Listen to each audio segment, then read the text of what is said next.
बिस्मिल्लाहिर्रहमानिर्रहीम। अस्सलाम वालेकुम नाज़रीन, आप यूट्यूब चैनल देख रहे हैं। मैं इमरान खान हूँ। नाज़रीन, एक दफ़ा फिर जंग का ख़तरा जो है वो बढ़ गया है। इसराइली और अमरीकी मीडिया ने दावे शुरू कर दिए हैं और अल जज़ीरा ने भी ये रिपोर्ट किया है कि इसराइली सोर्सेज ये बता रहे हैं कि ईरान के ऊपर दोबारा जल्द बमबारी शुरू हो सकती है। डोनाल्ड ट्रंप ने इसके बारे में एक वाज़ेह इशारा भी दिया था और ख़ुद इसके ऊपर उन्होंने स्टेटमेंट भी दे दिया था कि अगर मामलात हमारे तय नहीं होते तो दोबारा हमें बमबारी शुरू करनी पड़ेगी। ये एक एक्सियूज़ के सीनियर जर्नलिस्ट हैं, बराक रावेद। इनका डोनाल्ड ट्रंप की हुकूमत से काफ़ी अच्छा ताल्लुक़ है, ये बहुत करीबी समझे जाते हैं। उन्होंने आला तरीन अफसरान से बातचीत की है और एक दावा कर दिया है। उन्होंने कहा कि अगर बहुत जल्दी कोई पेशरफ्त ना हुई, बल्कि इन्होंने 24 घंटे का वक्त दिया है कि अगर बहुत जल्दी कोई पेशरफ्त ना हुई तो जंग दोबारा शुरू हो सकती है। और जंग दोबारा शुरू होने की वजह यह है कि पाकिस्तान ने तो पूरी कोशिश की है ना। अब इस पे डोनाल्ड ट्रंप ने बहुत तारीफ़ें की हैं पाकिस्तान की, और बार बार तारीफ़ें की हैं फील्ड मार्शल आसिम मुनीर की और शहबाज शरीफ की, क्योंकि डोनाल्ड ट्रंप एक ऐसी दलदल में फंस गए हैं जहां से उन्हें कोई फेस सेविंग नहीं दे पा रहा, कोई भी उनका साथ नहीं दे रहा। हालात बहुत बुरे हैं उनके लिए। इस वक्त डोनाल्ड ट्रंप एक बेचारा है जिसके पास जो वाहिद चारा है वो एक पाकिस्तान का फील्ड मार्शल और एक पाकिस्तान का वज़ीर आज़म है, जो उसकी फेस सेविंग के लिए कोई भी कीमत अदा करने को तैयार है। दुनिया में कोई और डोनाल्ड ट्रंप का भार उठा नहीं पा रहा। यानी डोनाल्ड ट्रंप से लोग अपने आप को दूर रख रहे हैं, अपने आप को बचा रहे हैं। कोई भी इस शख्स की गारंटी लेने को तैयार नहीं है, क्योंकि डोनाल्ड ट्रंप का एक रिकॉर्ड है झूठ बोलने का। और इनका पिछले दौरे हुकूमत के जो झूठ हैं उनको जब कैलकुलेट किया गया इनके 4 सालों के ऊपर, तो पता चला कि डोनाल्ड ट्रंप ने रोज़ाना के हिसाब से कोई 21 झूठ बोले हैं। हज़ारों की तादाद में इनके झूठ रिकॉर्ड किए थे अमेरिकन मीडिया ने। अब वो तो पकड़ते हैं ना, वहाँ तो मीडिया आज़ाद है। वहाँ तो ऐसा नहीं है जैसे पाकिस्तान के अंदर है कि ये उठा के बंदे ही गायब कर देते हैं। बहरहाल अब ये दावा किया जा रहा है कि डोनाल्ड ट्रंप को दोबारा लड़ाई में जाना पड़ जाएगा अगर उसे कोई फेस सेविंग ना मिली तो क्या जंग दोबारा शुरू हो सकती है? इसका सबसे बड़ा जो एक रीज़न बन रहा है वो आबनाए हुरमज़ की बंदिश है। ईरान ने कहा कि आप मुहासरा ख़त्म कर दें और हम आबनाए हुरमज़ को खोल देते हैं, लेकिन अपनी शराइत के तहत।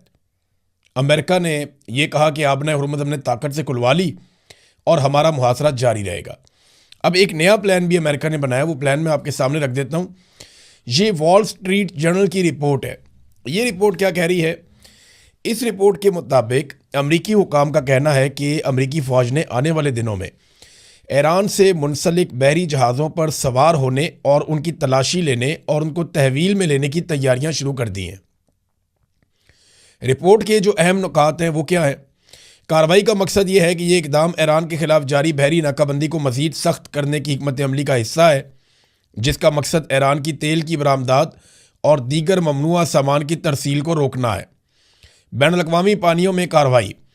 अमरीकी बहरिया और स्पेशल फोर्सेस को इन जहाज़ों को रोकने और इन पर कब्ज़े के लिए अलर्ट कर दिया गया है जो बैनुल-अक़वामी समुद्री कवानीन या पाबंदियों की खिलाफ वर्जी कर रहे हैं। ये तैयारी एक ऐसे वक्त में की जा रही है जब आबनाए हुरमज़ में ईरान और अमेरिका के दरमियान कशीदगी अरूज पर है और जंगबंदी के मुआहदे की मुद्दत ख़त्म होने के करीब है। अब ये एक, क्योंकि वॉर ट्रॉफी तो मिल नहीं रही, डोनाल्ड ट्रंप को किसी किस्म की कोई फेस सेविंग नहीं मिल रही, तो अब ये करेंगे क्या? अब ये कोई ईरानी जहाज़ जो सिविलियन जहाज़ होंगे या कोई टैंकर्स होंगे या कोई माल बरदार जहाज़ होगा, ये उसके ऊपर कब्ज़ा करेंगे, अपने फ़ौजियों को वहाँ पे चढ़ाएंगे, वहाँ वीडियो बनाएंगे। डोनाल्ड ट्रंप उस वीडियो को या तस्वीर को दिखाएंगे और डोनाल्ड ट्रंप ये कहेंगे देखें हमने ईरानी जहाज़ों पर कब्ज़ा कर लिया है, हमारे लिए कोई मसला नहीं है, हम ईरान पे भी कब्ज़ा कर सकते हैं। ये स्टेटमेंट आपको आने वाले दिनों में अगर हालात ठीक ना हुए तो सुनने को मिल सकते हैं। फॉक्स न्यूज़ जो डोनाल्ड ट्रंप के बहुत करीब है, यानी रिपब्लिकन वाले फॉक्स न्यूज़ देखते हैं, जबकि डेमोक्रेट्स जो हैं वो ज़्यादातर CNN देखते हैं। तो फॉक्स न्यूज़ ने एक दावा किया, उन्होंने कहा जी आपने हुरमत पर मुकम्मल कंट्रोल पासदाराने इनकलाब का है, और ये उन्होंने अपने सोर्सेज से बताया और ये सरकारी सोर्सेज हैं। उन्होंने कहा कि बड़े मौसर तरीके से आबनाए हुरमत बंद है, कई जहाज़ वापस जा चुके हैं। ये ज़रा एक तस्वीर देखें, आपको इसमें सारी कहानी समझ आएगी। ये देखें, पिछले 50 दिन के अंदर जो आबनाए हुरमज़ है वो किस तरीके से बंद है और वहाँ से कितने जहाज़ गुजर रहे हैं। अगर आप पिछला डाटा देखें, इसमें ये जो अलग अलग कलर्स के साथ आपको बताया जा रहा है कि कौन कौन से कलर में कौन कौन से कंटेनर्स हैं। बहरहाल ये सारे माल बरदार जहाज़ हैं जो आबनाए हुरमज़ में से गुजरते थे। इनकी तादाद 150 के लगभग 125 150 के बीच में रहती थी। और जिस दिन जंग शुरू हुई उसके बाद से लेकर अब तक ये तादाद 10 तक नहीं पहुंची।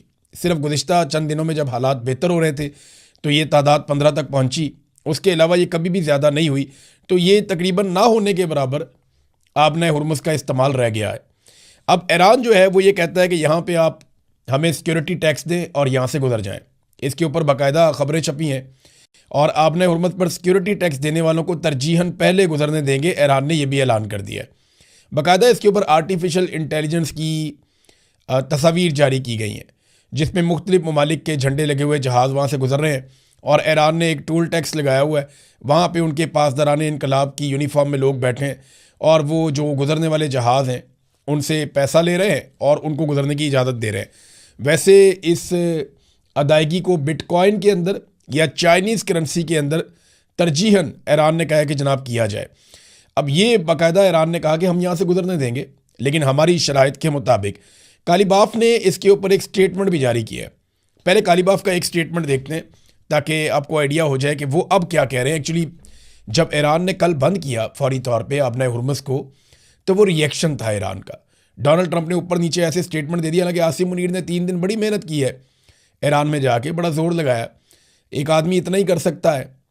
और आसिम मुनीर ने अपनी डोमेन से बाहर निकल कर जाकर जोर लगाया, कोशिश की किसी तरह मामला बन जाए, क्योंकि डोनाल्ड ट्रंप को फेस सेविंग दिलवाना भी उनका मिशन है। दूसरा वो ये चाहते हैं कि जान छूटे किसी तरह। पहले ही पाकिस्तान के हालात ठीक नहीं है, हर चीज़ का बेड़ा गर्क हुआ है, तो यहाँ पे और मसला बन जाएगा। तो अब और ऊपर से अरब ममालिक का दबाव भी आता है कि हमारे साथ मिलकर लड़ो। जिन्होंने पैसे दिए हुए हैं वो कहते हैं जी फ़ौज लगाओ, हमने लड़ाई भी करवानी है आपसे। तो ये कालीबाफ का जो स्टेटमेंट है वो ईरान ने तो तकरीबन बातें मान ली थी, जो जायज़ मुतालबात है उनके ऊपर वो आ गए थे। लेकिन डोनाल्ड ट्रंप ने अजीबोगरीब किस्म की हरकतें की। जब उन्हें आगाह किया गया डोनाल्ड ट्रंप को कि हमने ये भी कर लिया, ये भी कर लिया, हम ये भी कर रहे हैं, तो फिर डोनाल्ड ट्रंप ने जो है बड़के मार दी और उसकी वजह से सारा काम ख़राब हो गया। एक गैर संजीदा किस्म की एक सियासत डोनाल्ड ट्रंप कर रहे हैं। बहरहाल जो ईरानी स्पीकर कालीबाफ ने बयान दिया, उन्होंने कहा जी आबना हुर्मुज़ इस्लामी जमहूरिया ईरान का मुकम्मल कंट्रोल है इस वक्त।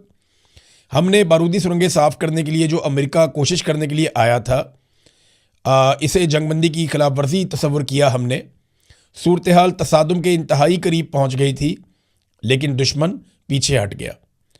अगर इस वक्त आबना हुर्मुज़ में ट्रैफिक रवां दवा है तो ये इसलिए है क्योंकि इसका कंट्रोल हमारे हाथों में है। अमेरिका ने हालिया दिनों में नाकाबंदी का ऐलान किया है। ये एक लापरवाह और जाहिलाना फ़ैसला है। ये नामुमकिन है कि दूसरे तो आबना हुर्मुज़ से गुजर सकें लेकिन हम ना गुजर पाएँ।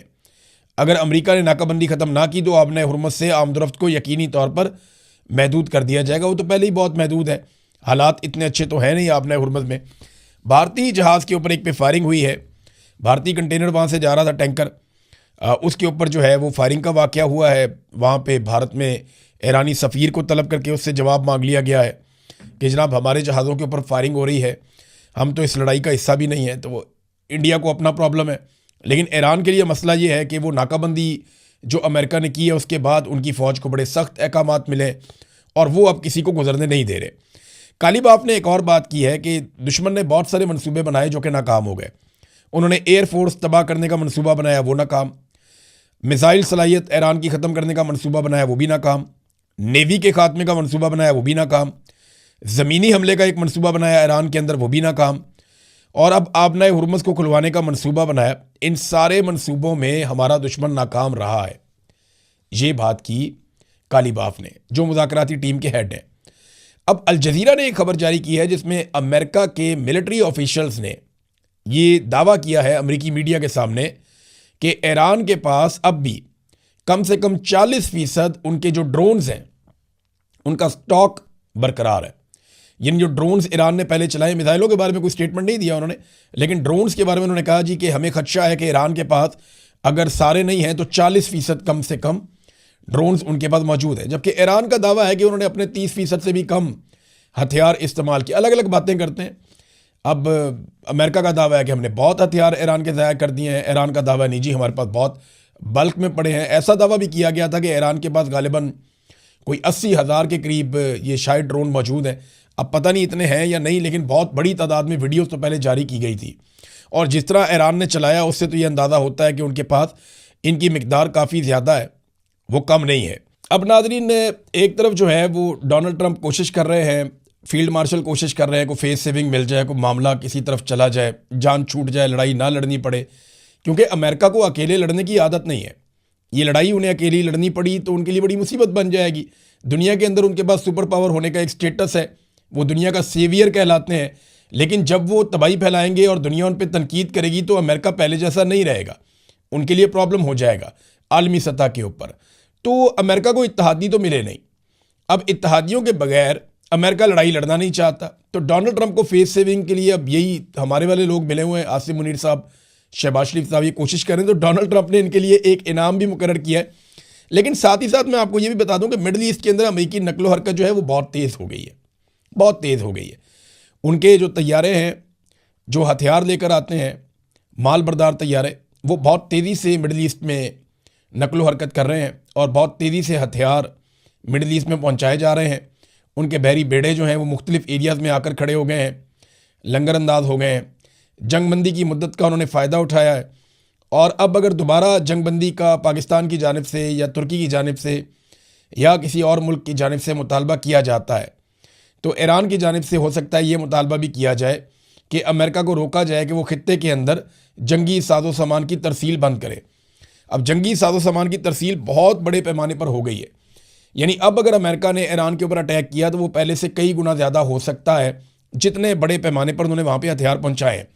फील्ड मार्शल आसिम मुनीर से और शहबाज शरीफ से खुश होकर डोनाल्ड ट्रंप ने एक बहुत बड़ा ऐलान कर दिया, बादशाह सलामत ने। डोनाल्ड ट्रंप का तर्ज अमल तो ऐसे ही है ना, बादशाहों वाला है, और हमारे मामले तो बिल्कुल ऐसा ही है।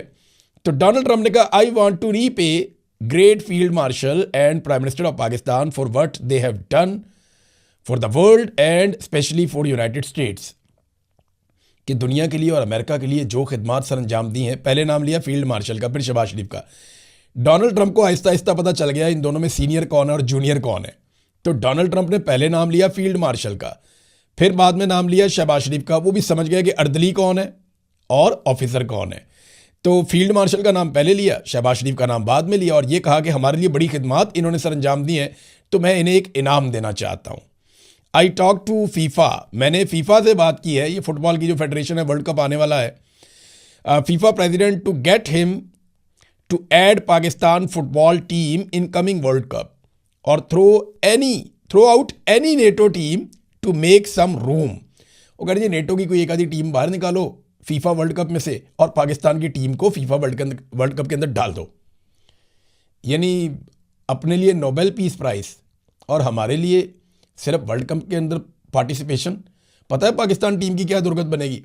हमारा खेल ही नहीं है फुटबॉल भाई, हम तो क्रिकेट खेलते हैं, हमारे खेल और तरह के हैं, बॉक्सिंग खेलते हैं हमारे लोग, क्रिकेट खेलते हैं और बहुत सारी गेम्स खेलते हैं, लेकिन हॉकी भी खेलते हैं, लेकिन फुटबॉल नहीं खेलते। पाकिस्तान में फुटबॉल लोग खेलते हैं लेकिन उतना अच्छा नहीं खेलते। हमारी कोई वर्ल्ड क्लास लेवल की कोई टीम नहीं है, ना वो ट्रेनिंग है, ना उस तरह के ग्राउंड्स हैं पाकिस्तान में। तो डोनाल्ड ट्रंप ने कहा जनाब अपने लिए अपनी दफ़ा, जनाब डोनाल्ड ट्रंप, क्योंकि मैं बड़ा अमन पसंद हूँ और मैं खिदमत कर रहा हूँ दुनिया का, तो मुझे मिलना चाहिए अमन का नोबेल इनाम। लेकिन फील्ड मार्शल को और शहबाज शरीफ को मैं ये कर देता हूँ कि एक आधी टीम निकाल के नेटो की बीच में से, फुटबॉल वर्ल्ड कप में से, तो पाकिस्तान की टीम बीच में डाल देता हूँ। बहुत बड़ा एहसान किया डोनाल्ड ट्रंप ने। ये तो डोनाल्ड ट्रंप ने अभी से ही बेइज्जती करना शुरू कर दी है, अभी तो कोई गलती भी नहीं हुई फील्ड मार्शल से और शहबाज शरीफ से। मेरे ख्याल में डोनाल्ड ट्रंप की तवक्कुआत बहुत ज़्यादा है फील्ड मार्शल से और शहबाज शरीफ से, और हमारे अरब ममालिक की तवक्कुआत भी बहुत ज़्यादा है। जिस तरह यूएई ने अपने पैसे बदीद होकर वापस मांगे हैं बुरे वक्त में, इससे ये पता उनके लिए $2 अरब की कोई औकात नहीं, लेकिन जैसे उन्होंने ये पैसा वापस मांगा उससे अंदाज़ा हुआ कि वो भी कोई हमसे खुश नहीं, उनकी तवक्कुआत ज़्यादा थी जो हम पूरी नहीं कर पाए। इसी तरह जो मोहम्मद बिन सलमान है, उनकी तवक्कुआत पाकिस्तान से बहुत ज़्यादा है। क्या पाकिस्तान ने जो सबको काका दिया हुआ है या सबको जो तवक्कुआत भरपूर किस्म की दी हुई हैं, पाकिस्तान उन पे पूरा उतर पाएगा? ये एक बड़ा सवाल है, इसका भी हमारे पास जवाब नहीं है। लेकिन रावलपिंडी में ऑर्डर जारी किए गए हैं कि होटल्स, शादी हॉल्स, हॉस्टल्स, मदारस, ये सारी चीज़ें बंद कर दी जाएं। सर्च ऑपरेशन चल रहा है रावलपिंडी में, पुलिस हर चीज़ को खंगाल रही है। शायद किसी डील के लिए डोनाल्ड ट्रंप के आने की तवक्को है या मोहम्मद बिन सलमान के आने की तवक्को है या कोई गैर मुल्की हुक्मरान पाकिस्तान में आएंगे, तो इसके लिए पुलिस जो है वो बिल्कुल पागलों की तरह उनसे काम लिया जा रहा है, वो दौड़ भाग लगी हुई है। साबिक वज़ीर आज़म इमरान खान को सिक्योरिटी के पेश नज़र ये एक दिन भी अदालत में पेशी के लिए नहीं ला सके। सिक्योरिटी का बहाना बनाकर एक दिन भी साबिक वज़ीर आज़म को अदालत में पेशी के लिए नहीं ला सके। तो ये दुनिया को कैसे बताएंगे पाकिस्तान महफूज है डोनाल्ड ट्रंप के लिए और बाकी सारों के लिए। इन्होंने ड्रामे कर करके ना पाकिस्तान का मजाक बनाया हुआ है। इमरान खान को भी अदालतों में आने देना चाहिए था ताकि दुनिया को भरोसा रहता कि पाकिस्तान एक ऐसा मुल्क है जहां पे अमन व अमान है और कोई इतनी बुरी बात नहीं है। नादरीन, एक चीज़ मैं आपके सामने रखना चाहता हूँ। दो चीज़ें हैं, दो आखिरी खबरें हैं। उनमें एक खबर तो ये है कि LNG के जो टर्मिनल्स लगाए गए हैं पाकिस्तान में, इन पे अली परवेज़ मलिक जो वज़ीर पेट्रोलियम है उन्होंने बड़ी तनकीद की है। उन्होंने कहा जी LNG टर्मिनल्स के मुआहदे नाकस है। अगर मुआहदे के मुताबिक हमें गैस ना भी मिले, यानी अगर हम गैस टर्मिनल के अंदर नहीं भी रख रहे, होता यह है कि हमारी LNG बाहर से आती है, वो बाकायदा बहरी जहाज़ पे आती है। वो LNG जो है वो पहुंच जाती है हमारे पोर्ट पे, वहाँ पे टर्मिनल लगाए हुए हैं। उन टर्मिनल्स के ज़रिए से आप अपने सिस्टम में डालते हैं और वहाँ पे आप भरते हैं। अब स्टोरेज भी है। तो मामला ये है कि आपको बेशक LPG मिले या ना मिले, आप उन्हें इस्तेमाल करें या ना करें, उन टर्मिनल का किराया आपने देना है। उसको भी कैपेसिटी पेमेंट कहते हैं।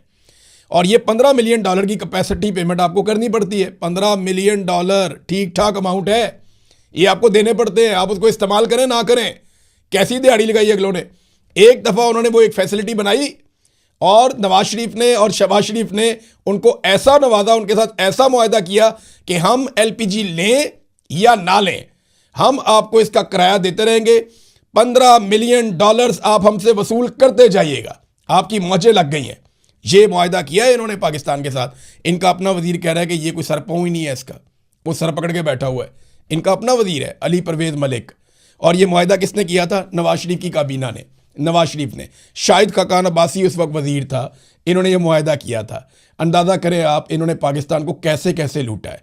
IPPs में कैपेसिटी पेमेंट, यहाँ पे भी कैपेसिटी पेमेंट, हर जगह पे कैपेसिटी पेमेंट कि जनाब हम पैसा आपको देंगे, हमारा मुल्क चले या ना चले, बिजली बने या ना बने, पैसा हम आपको देंगे। और ये पाकिस्तान की मिलिट्री एस्टेब्लिशमेंट ने पाकिस्तान के साथ अपने फेवरेट सियासतदानों के ज़रिए से करवाया है और आज पाकिस्तानी इस जाल में फंसे हुए हैं। आखिर में नाज़रीन एक खबर मैं आपके सामने रखना चाहता हूँ। खबर क्या है, मैं एक वार्निंग भी है जो मैं जारी कर रहा हूँ। माजी में ना हमारे इदारे में बैठे हुए लोगों ने 5th जनरेशन वॉर का एक बयानिया दिया और इस बयानिए के ज़रिए से हज़ारों नौजवानों को अपने साथ जोड़ लिया।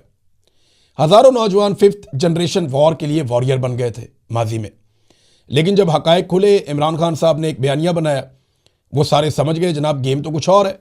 तो वो पाकिस्तान की मिलिट्री एस्टेब्लिशमेंट के ख़िलाफ़ हो गए और वो सारा बना बनाया खेल उल्टा पड़ गया।